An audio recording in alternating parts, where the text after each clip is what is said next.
I am so thrilled to be here today to share this amazing story with you. It is truly unlike any of these conversations I've had before.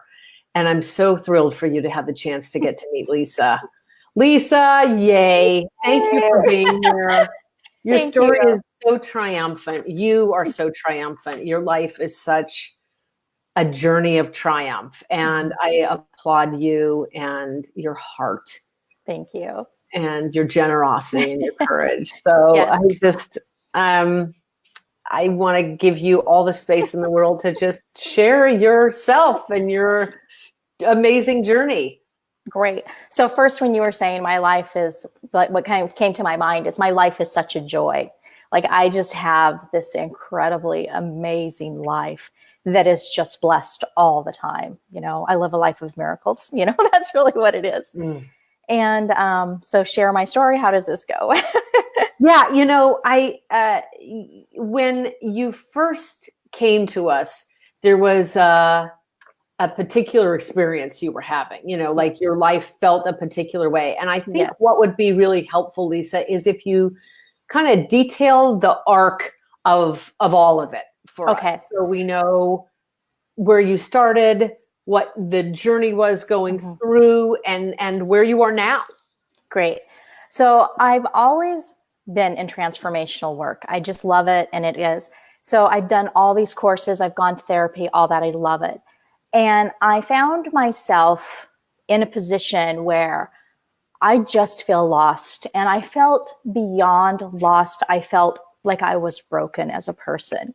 And that little couch behind me, my world got smaller and smaller and smaller. And I noticed, like, I really, when I say my life was broken, I was in tears at all the time. And I was, you know, it makes me sad to think that couch behind me, I sat in one corner with all the blinds closed in my house because I couldn't be with anybody because I just felt like there was something so deeply wrong with me that there was no way out. There was no way out.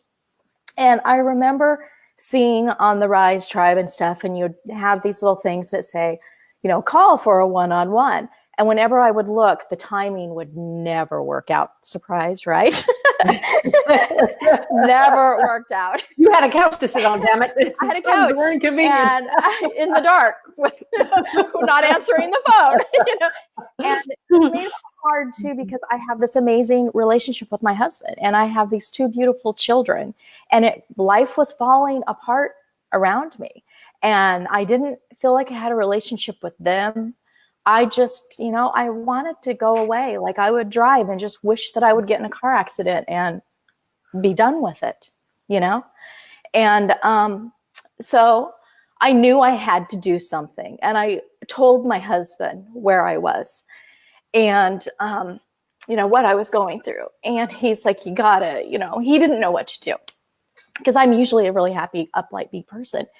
And this went on for like a year and a half. And I got the thing, and I went and I finally signed up and got the call with you. And I had a call with Julie and one of the people on your team, and I signed up. And one of the things is that there's no refunds, right? You sign this up and there's no refunds. And halfway through when I was supposed to start, I was like, I can't do this. I can't do this. And I had a call with you, and I was like, you know, Cheryl, I'm not doing it. And you're like, okay. And I said, I'm a housewife. What do I have to offer? You know, I can't, you know, these people are up to things and I'm just not, you know, there's nothing about me that will contribute to anybody. And I started telling you, it was during the Kavanaugh trials, I started telling you about some stuff that I dealt with in therapy, but I really didn't talk to many people about. And I had been molested by my grandfather when I was 3 years old, and by another family member. And I had really kept that inside of me. And I dealt with it in therapy, but I never really felt like it was, you know, you just get sick of telling people some things sometimes. And it doesn't get resolved. It's still there. And you told me, for the first time in my life, I felt like I had been heard. You told me I was in the right place, and you were angry for me. And that is what I had been feeling for years, for like 47 years, like this deep-seated rage. Like it's a rage that was so deep in me. And it came out in the most inappropriate times, in the most inappropriate ways, you know, and it was affecting me. And more importantly, it was impacting my children, and I couldn't tolerate that. So I joined this course, and one of the things you do is you look at some incidences, and it's your choice. I chose this because I knew it was the thing that was stopping me. And when I signed up for this course, I was clear, after I, initially quit, I was clear if I was paying the money, I was putting that. And I actually even had this thought about the money. When I first started, the money was something I was taking away from my family. When I ended this course, it's something I invested in myself. I completely shifted the way I looked at it. So I looked at this thing with my grandfather. I chose this incident about my grandfather, and I really started ripping it apart. I mean, I'm talking going deep, playing full out, not being stopped by anything. And I really did. I went in, I ripped it apart. I saw how it had been, how I was looking at it for two big things that this had impacted me with. Is one, I was always looking to be rescued, always looking for someone to come and save me, get me out of this situation, like going to a job and being happy and loving it for 3 or 4 years. And then all of a sudden, like something happens and I need the fuck out. I just like that straight. I need out of here. And I would look for the exit. And I am this natural born leader. So people always want to promote me. They always want to give me, like here, I worked at a laser vision office, and they wanted me to run their Santa Monica office. That was this really big office. And I was like, are you kidding me? I'm just a housewife. I'm just a housewife.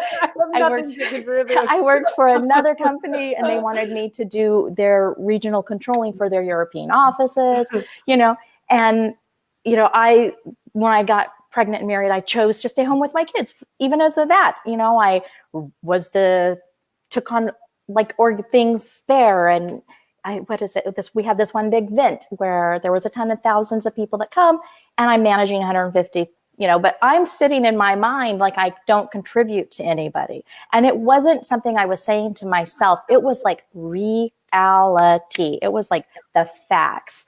And so I really started looking at all this stuff and tearing this incident apart with my grandfather. And so the second thing too, I said there were two things. One was that I was waiting to be rescued. And the second thing is that I felt in that moment that I had absolutely no control. I was 3 years old. In reality, I didn't have any control. Right. But I felt like my life had no control. So I've spent my entire life controlling everything and everyone around me, everything and everyone, and I really took ownership in this course of that, like that I do that. And when you're controlling everything and everyone, they have no way to show up and be great. They don't. They don't. You keep them so small because you need them to be predictable. You need them to do what they're going to do so that you can be safe, So I've been living my life to be safe, and it wasn't working. Wow. Yeah. Yeah. And being concerned about what other people think of me, what other people think or how they might perceive me, or, how many people liked my Facebook. That's an important thing in life. Social media, they must like me, So just all this craziness. And as I was tearing this incident apart, I started taking more and more and more ownership of my life. What's working, what's not working, how I've tolerated bad behavior from people in my life. And it has nothing to do with them. It's all me. And really, I just, when you tolerate bad people, letting people treat you bad, it's not just you doing that to yourself. It's like you're not giving them an opportunity to grow in your relationship. And I really saw that. And, I just started having humor about it too. I started having humor about it. And I like to meditate. And that's how I kind of tear this thing apart. And one of the things I did in one of my meditations that I started noticing inside of this story of my grandfather molesting me, it started disappearing. Like when I would No, wait, how do you mean? Because it wasn't a story. It happened in reality. It happened in reality. It happened. Okay. It did happen. 3 years old. Goodness, 3 years old. But when you have something like that happen, you can see it, right? It's not something you ever let go of. You see it. You can smell. When I would think of that moment in my life, I could smell the smells. Like I could smell, like my grandfather was an alcoholic and he had stale alcohol on his breath. I could smell the dishes in the sink because there was dirty dishes in the sink. And some of them had pancakes with peanut butter and syrup. And it was a combination that even the smell of it would like instantly nauseate me and make me want to vomit. That had such control over me. And so as I started breaking this apart and looking at each aspect and what it made it mean and how I started taking the ownership, and not that happened. There's no ownership in that. That's my grandfather chose to do that. Old, right. So I want people to be clear about that. But what happens after that is I started putting my life together so that it was to protect me at all times. Yeah. And that put a wall around me and wasn't allowing me to be the best person that I know I am. Yes. So I want to take just 1 second and explain something. Part of the work that we do in the Break Free Formula program is we take a look at your life and see how unwittingly, unbeknownst to you, the shittiest possible experience from your past now replicates into the future, so that it's the worst case scenario now becomes day-to-day life. Yes. And we contort and compensate because now we're hindered and hobbled by that shit show from the past played out today. And it's like, why does this keep happening? And people come to us and say things like, I can't understand. I keep having the same kind of job or the same kind of boss or picking the same kind of partner. And I think you were in the grips of all of that when you came. Yes. You'd actually said the words, can I say a couple things you'd said? Yeah, absolutely. Spoke. You said, I don't understand. I'm on automatic and I don't feel anything. No wonder. Yeah. That makes me sad to hear that because it's so true. I felt dead inside, and I was just waiting for the day I could die, and because there was just there was nothing. And even though I had this beautiful life and these kids, I just felt lost. I felt so broken and damaged. So that makes me sad. Yeah. And yet you'd seen this before. You'd gone to therapy before, like you said, kind of being a self-help junkie. I love it. I love it. It wasn't you kept being held captive. And that's where we start the program. We find where you're captive in life. And you were still captive by this thing that you knew what was wrong. You knew what the genesis of all that ailed you. Yes. And you'd done everything about it, but you just couldn't figure out why and how to break free from it. Yeah, I could not figure out how to break free and it was such a frustrating experience because, you compare. I was comparing myself to other people that I had done courses with, and they were moving on and their lives were so great. And I could not figure out what I was doing wrong. Yes. What am I doing wrong that I can't get it? And may I share some more of what you said when we very first spoke? You get on this call and you said, so here's how my day starts. I have some task to do. And then I've got negative self-talk about it. And I said, well, like what? And you said, no matter how much I do, it's never enough. I've wasted a lot of time. I should have done more. I quit, or I say it's never going to work. Then I go in circles and get nothing done. I try to stop myself from that. But lately, those ways I stop myself don't seem to be working. I belittle myself. I'm so stupid. If I had a college education, I could be doing more with my life. I make myself wrong for being a stay-at-home mom. I compare myself to others, friends, family, neighbors, moms at school. It just doesn't matter. Yeah. Then I look at my childhood and say, I never had a chance. Then I shut down and give up.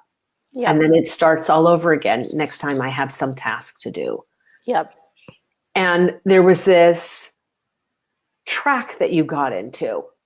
And we employ a lot of brain science, and we talk about just like the literal path down which your thought travels. And those neural pathways become so ingrained by reliving the same damn circumstance all over again in your personal Groundhog Day, just keeps going over and over again. And so no wonder that cycle kept repeating. Yeah, yeah. Unwittingly, and you're doing everything to make it stop. But now finally, you've jumped that track. Yes. Yes. And what is it like to be in your shoes? You know, there is such freedom. There is such freedom. I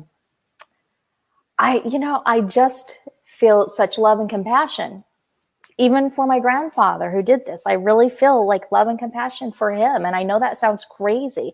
I don't condone what he did. I'm not saying it's okay, but there is love and compassion. And I have, I'm like this. This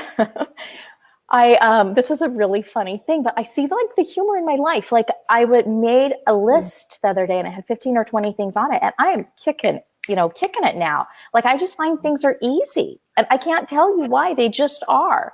And I think it's the ownership. It's ownership of your life.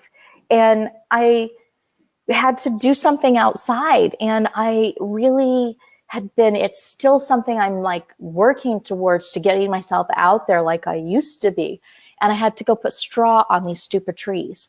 And I'm doing everything like, it's going to freeze. So I had to put straw. Okay, got it. Straw like around the trees. Okay. Yeah, underneath the trees, because I just planted all these trees. And I don't want them to die. And so I'm like doing everything, and I keep avoiding that item. And finally I'm like, screw it, I'm doing it. And I'm out there in high heel suede boots, right? I carry this straw bale through my house because I don't want to go through this other yard that has, a mess. And so I'm carrying this straw bale through my house. And the whole time in my mind, I'm sitting there like going, oh my God, you've lost it. You are totally crazy. The neighbors are going to see you. They're going to think you're nuts, blah, blah, blah. And here I am all dressed up with my high heel boots, putting straws on. And then I'm getting the straw. And after the third one, my mind shifts into this other thing where it's like, well, now you've ruined your boots. So it's like that talk never ends. It's always there, but it's what you do with it, right? So by the time I did all 6 trees, there was a little left, and I went out into the front yard, and it was a whole brand new conversation about the front yard. But it, and the boots were not ruined, but it's, I think that made a difference, is that I've changed things. Like in the morning is my worst time. It's when I beat myself up most. So when I'm putting on makeup and I'm staring in the mirror, instead of letting my brain sit there and tell me all about the wrinkles and all about it doesn't know why I'm, going to do what I'm going to do in the day, or why I'm doing this or why I'm doing that, it doesn't work. I listen to a podcast. I listen to some podcasts that's positive, because then my mind is on that and on the positive thing rather than what's taken me out of the game, So I think changing the way that you think, which is Break Free, formula does, it changes the way you think really by looking at everything in your life. For me, it's details, because out of my incident, when I was in that incident, I had nowhere to go but the details, right? So I'm a detail. You escaped into them I while escaped he was doing into what he was the doing. details. Okay. I escaped into the details and noticing everything. So I'm a great detail person. Like I'm a project person. I see the little things that other people won't see, because that's that's how I win. That's what makes me, and so I'm grateful for that. You went from, it seems like, this self-condemnation to true, authentic self-love. Yes. And we do something in the program that we call the secret weapon. And it's R3, and it stands for reclaim, resurrect, reintegrate. And reclaim, resurrect, reintegrate what? Yourself. And the notion is that at the time that we have any negative incident, particularly in a, something that's traumatic for us, particularly in a fundamental year of our development, what happens is this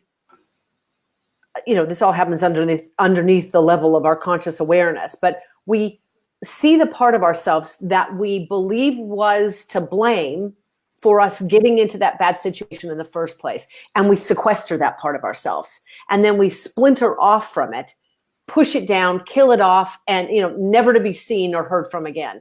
But the problem is that response to trauma is a maladaptive one, because we unwittingly kill off the best part of ourselves, the part of ourselves that is loving and open and trusting, the part that believes in ourselves, the part that knows that they can conquer the world and the world is their oyster, or whatever it is for ourselves when we are all one and the world seems right and we're connected to everything, including ourselves.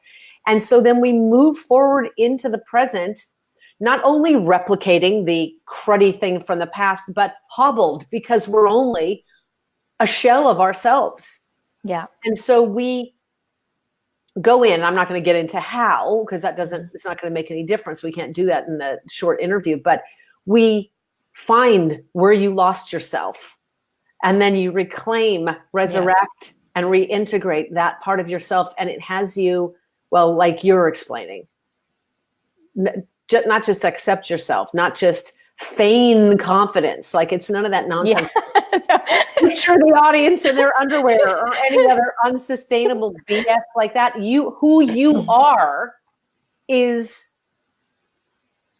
an entire being, not a shell of a being. Yeah. Oh, Lisa, it's so extraordinary. I do. And that is exactly what you said. I'm sorry to interrupt you.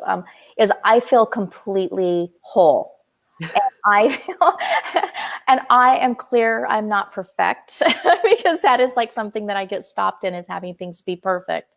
But I am perfection as I am, Amen. And I love it. And I have breakdowns, and my, 17-year-old son still says mean things to me occasionally. And, and it's okay, because he's 17 years old. He's doing what he needs to do to get to where he needs to be. And it's not who he is. And now I can see that it's not a personal experience to me. It's just, he's on his journey, and it's great. Life is great. Yes. There are people, my team and I speak to 150 people a month. And so many people come and they have this thought that, I've got a unique case. I've tried to take this apart. I've tried to dismantle this. I've read books. I've done everything. It just can't work for me. It won't. Yeah.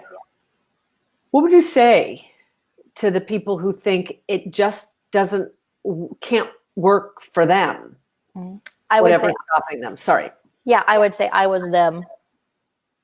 Yeah. Oh, did you say I was them? Okay. I was them. Yeah, that's it. That's simply, I was them. I felt that way. I felt that there was inherently something wrong with me, and that I was broken, and it didn't matter. This was just going to be one more program that I wasted money on. And that's it.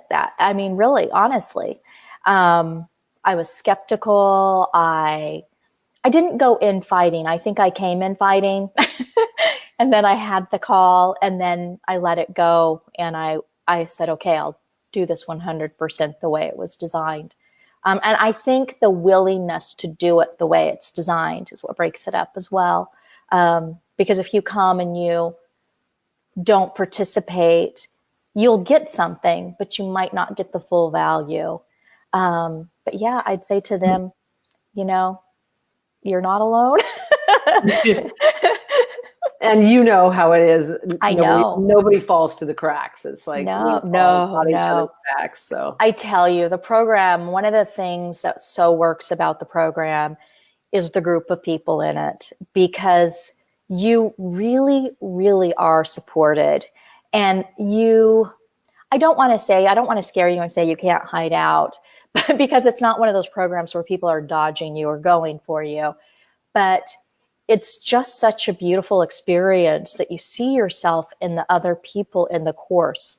Like when they're sharing something, they might be completely different than you, a different ethnicity, a different background, a different like job scope. Everything about them will be 100% different than you, but their sharing is your story. You know, it's just, I don't even know, you know, how that works. I guess we're all human, but it really truly is an experience where you see yourself in others. yes. Yeah. And how it works is that we all have a similar response to trauma, particularly childhood trauma. You okay? Yes. Yeah. Let's just go. There's a similar response. It's a maladaptive, unproductive response, but it's the same response, no matter where on the spectrum of trauma we fall. You know, whether it was something that would be empirically thought of as trauma, like yours, or if it's something that it just was traumatizing to the person at the time. And so many things as children are traumatizing. Yeah. That, you know, as an adult, we might bring rationale to and say, oh, well, that shouldn't matter. It was so long ago, or it shouldn't matter. It was really such a small, inconsequential thing. But developmentally speaking, as a child, it's of great consequence. So our response to that kind of trauma is the same, but fortunately, our method of recovering is the same as well. And it's why it makes such a difference that you are willing to share not only the fact that you've overcome, but what you actually have dealt with. Yeah. Because for most people, childhood sexual assault is a life sentence. Their life is never going to be the same again, and they're never able to reclaim, resurrect, and reintegrate who they truly are and live a life of triumph like you. And it's been months for you. You've sustained this. That's the difference. Yeah, it has. It's been about 4 months. And I just keep breaking it up. And the great thing about it is that there was a lot of trauma in my childhood.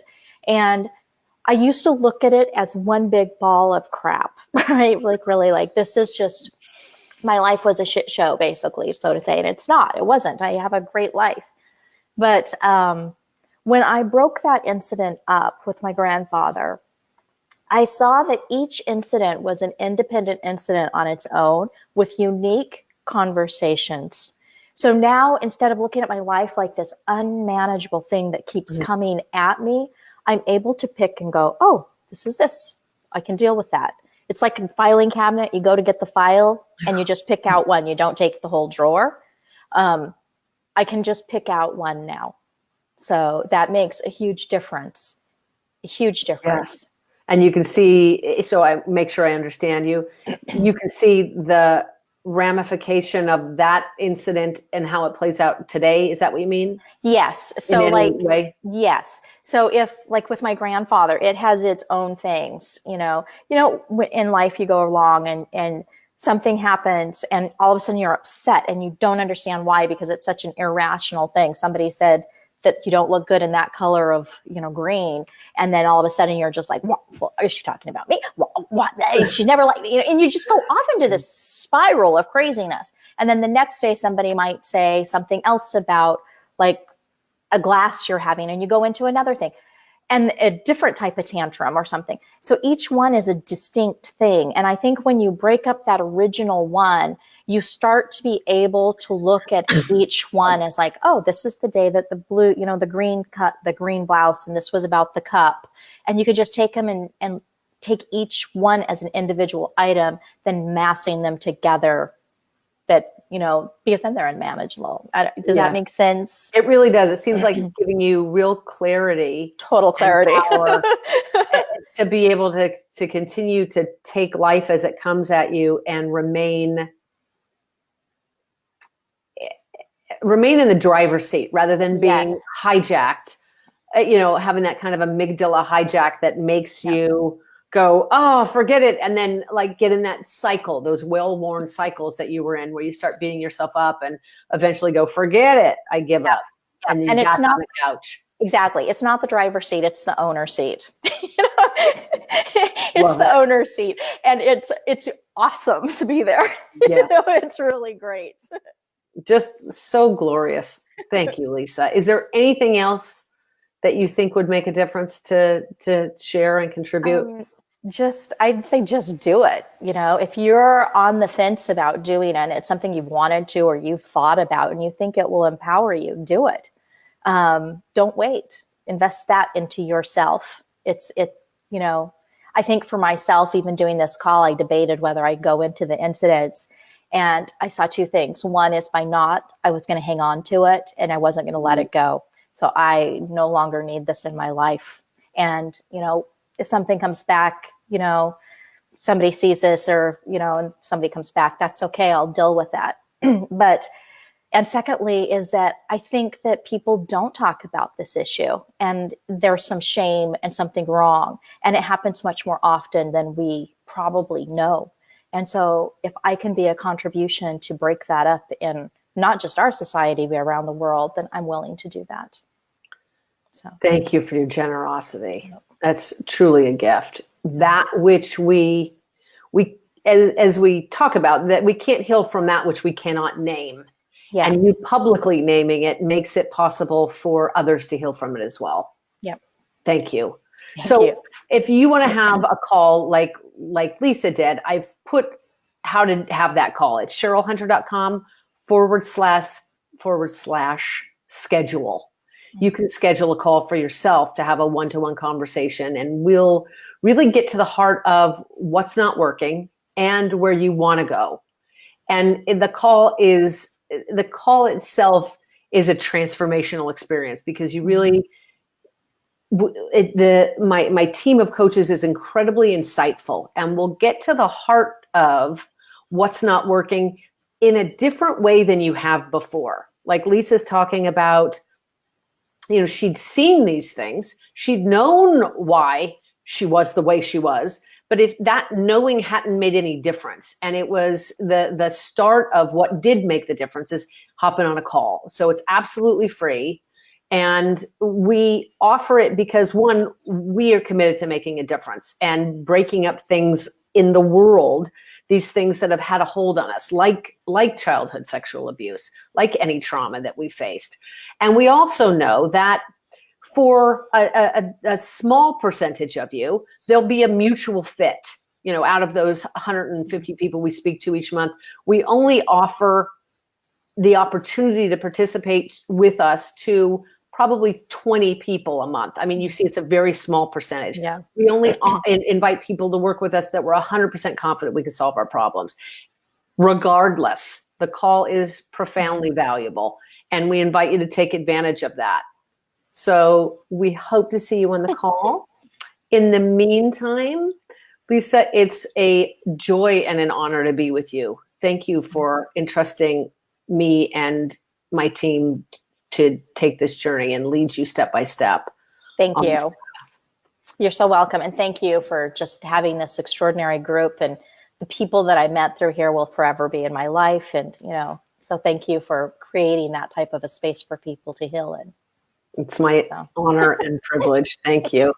All right. I look forward to seeing you again and watching you rise and rise and rise, soar and soar. Thanks, Lisa. Thank you. Thank you all for being here. Bye.